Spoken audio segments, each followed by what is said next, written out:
Yeah, she just blew it off. She was like, that shit is over. I'm so glad. But depression, I know we can relate.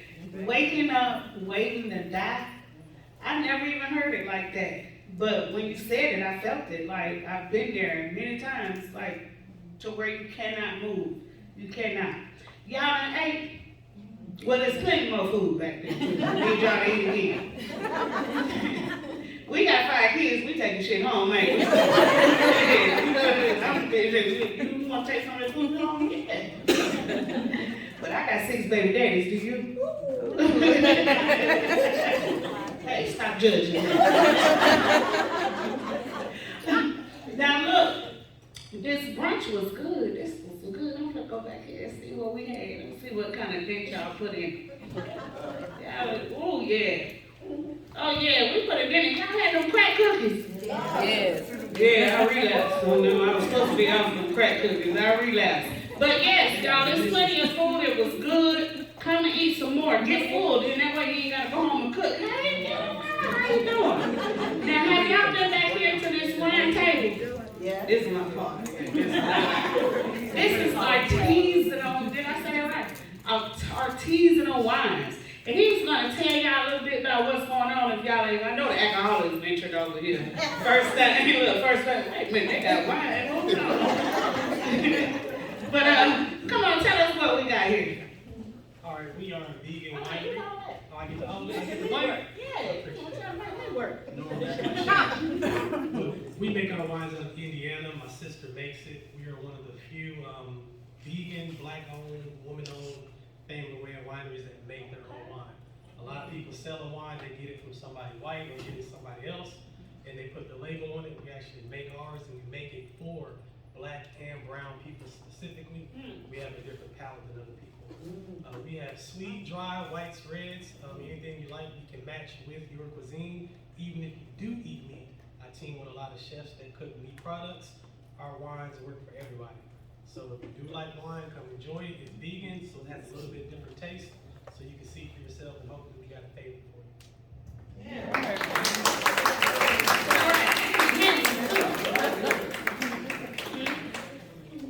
Oh, the 4 panelists get a bottle of wine. Y'all get to pick out a bottle of wine. That's beautiful. I ain't think about the host, but you got some bottle.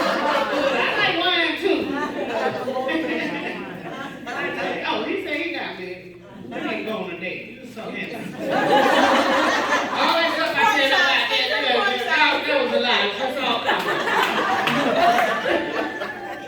All right, y'all, we got our last young lady, beautiful young lady. I have had the honor of acting with her. She is a beautiful actress. She a model. I don't know if she is. I just saying this shit. Is you a model too? Oh, she could be a model. But she is phenomenal. And I don't know her story, but just knowing her and being able to work with her, you can tell when a person has a story to tell. Because their beautiful spirit shines through that story. I'm one of those folks. So people tell me I have a beautiful spirit, and I love to hear that. And mine come through comedy, and hers just come through just being beautiful and sweet. So this is Miss Brandi Little, y'all.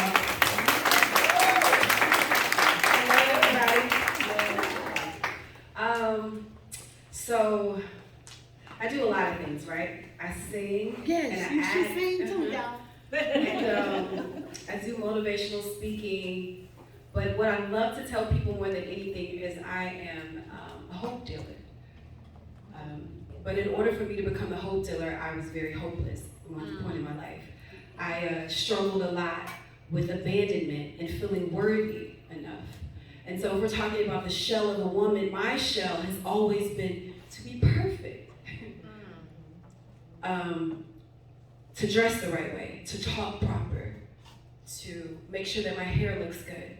Because in my mind, that's the quickest way for me to find the most perfect man for the most perfect life. That is still yet to come. I've gone from hating myself to genuinely in this moment saying I love every bit of who I am. And I feel like that's why I'm growing the way that I am spiritually is because I'm no longer waiting for other people to tell me that I'm pretty, because that's what I was used to. I stopped expecting myself to be perfect for the approval of others. My mother left me in a box when I was 6 weeks old. It was a very country town, still a country town, only 2 lights. I think they may have 3 now. It's called Soperton, Georgia. My mother was also on crack for 24 years. And so I praise my mother every time I speak of that story, because she has to be a survivor to be on crack cocaine for 24 years and to be able to be free now. If you saw her today, you would never think that she did a drug in her life. But yet and still, me finding out that I was adopted at 8 years old and hearing that the little joke that my father, my adopted father, would tell me about finding me in a box was actually true. That started to really weigh in on my spirit at 8 years old. So I went from being the life of the party, to the pretty little girl, to not being worthy, to not mattering. My dad was a very outspoken, well-dressed, handsome man. He was a doctor, a black doctor, in an all-white town. We had money. My dad would buy some of the brand new cars. I remember one time we were at Kroger. This was before Kroger was a thing. We were parked outside of Kroger, and all these people were lined up because they wanted to see my daddy's car. He would buy me all the gifts in the world. There was nothing that I never had, except for when the door closed. Because when the door closed, I didn't get that same love that my dad was able to give to everybody else in the community. I was told that I was dumb. I was told that I was slow and that I did not matter. And so I began to believe that. And as I grew and became older, and as a teenager and on into college, I started searching for that love in any man I could find. Because I was pretty. I had the best dressed clothing. I had the best outfit. I was the life of the party. Y'all want to turn up?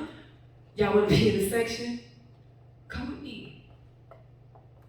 Always smiling, always laughing, always telling jokes, always talented, but inside, oh, I was so broken. I was so broken that I landed myself in federal prison in 2019. I fell in love with a man who was everything I ever thought I wanted.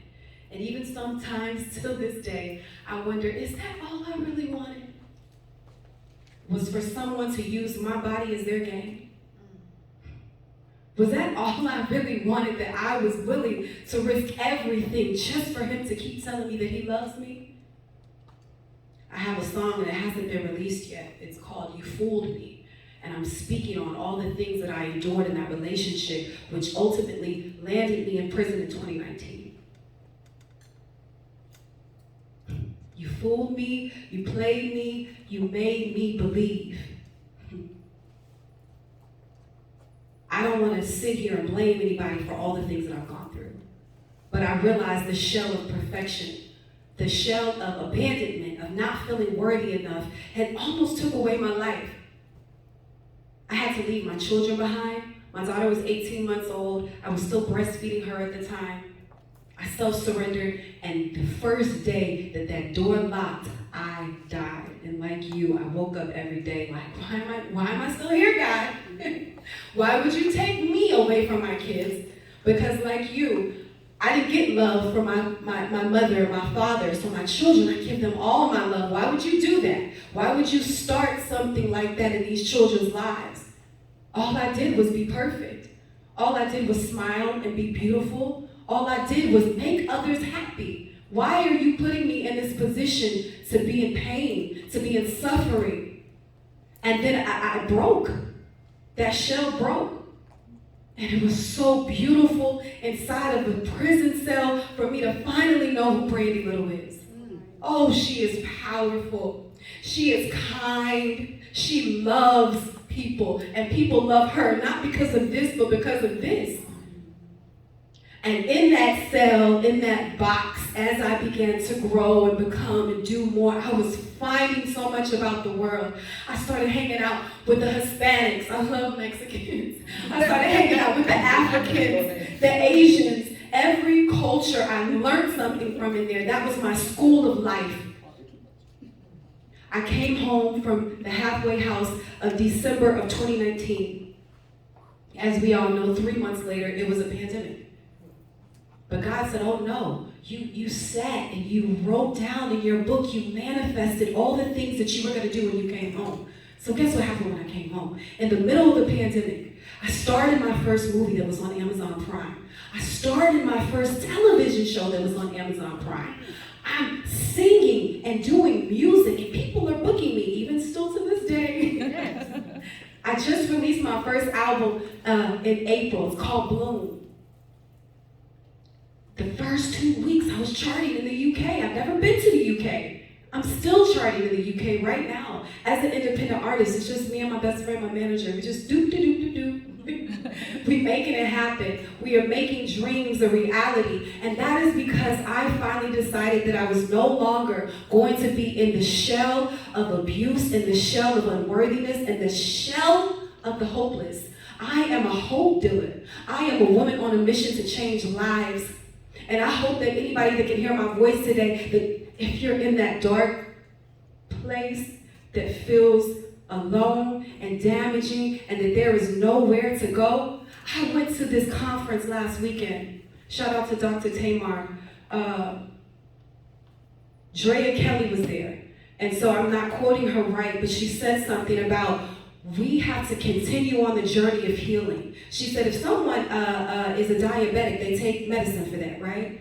Or if someone is a cancer patient, they have to go to radiation. All of us in this room have gone through things that we will forever have to heal from. It does not stop. We do not say, I'm healed. It is a healing journey. So go on the journey with yourself. Love yourself in the darkness because there is still light and there is still an opportunity to do everything that you want to do. Because a lot of people said my life was over, but little do they know it's just really starting right now. So keep God first. If you don't love God, you ain't gonna make it. I'm sorry. I hate to break it to you. The only way you're gonna make it out here is by loving God and by giving to yourself and pouring into yourself and not expecting anybody to do anything. You expect the best from yourself and you give that. And when the energy that you are around does not reflect that, that is okay. Simply walk away. But you have to choose yourself first in this life because if not, you will be in a federal prison. It might not be that dark for you, but you will be in a prison that is not your own. You will be living a life that is not your own. So live your life. Because we were all designed to be exactly who we are. There's no reason our fingerprints are not the same. Each and every one of us is stars. People are like, Brandi, you made it, girl. You're a star now. I'm like, no. We all are stars. And I mean that when I say that. I don't just say that to make people feel good. You special, period. Because I know you. You are special. You are special. That's why when I'm around you, I'm like, hey, yo. We don't talk every day. But we don't have to. Because we are all from this creator who has created all of these wonderful things, including ourselves.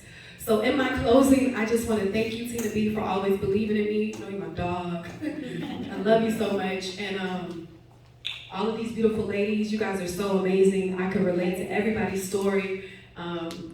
Maybe not to yours as much, but you are so strong and you are so powerful. And I would love for you to write a song for me. Thank you, guys.